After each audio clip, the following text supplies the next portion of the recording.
تیسری جہت سے امر کے متعلق گفتگو کر رہے ہیں. تیسری جہت کیا ہے؟ معذرت، تیسری جہت یہ ہے کہ طلب جب کی جائے، اس بات کو مولانا ذہن میں رکھیے گا. سوری چوتھی جہت، ہاں تیسری تو ختم ہو گئی، الجہت الرابعہ.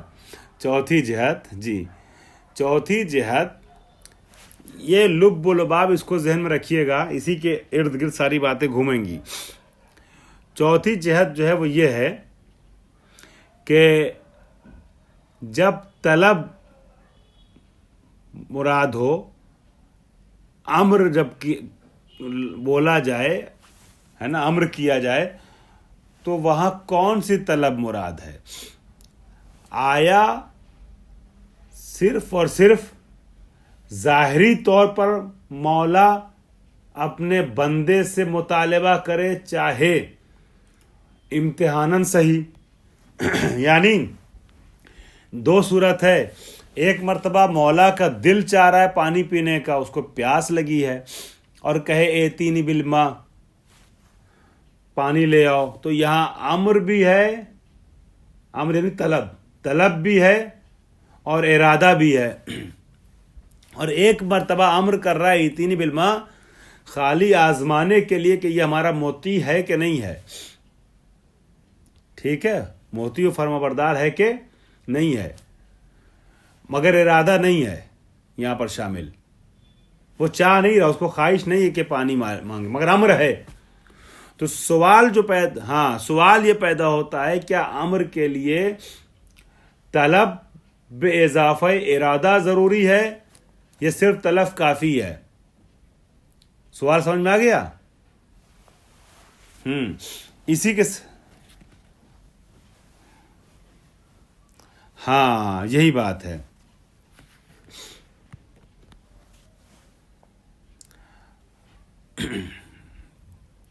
اب یہاں پہ آپ کو اس کے پہلے کہ میں بات چھیڑوں، یہ بات بتا دوں یا لکھوا دوں کہ طلب جو ہے اس کی دو قسم ہے.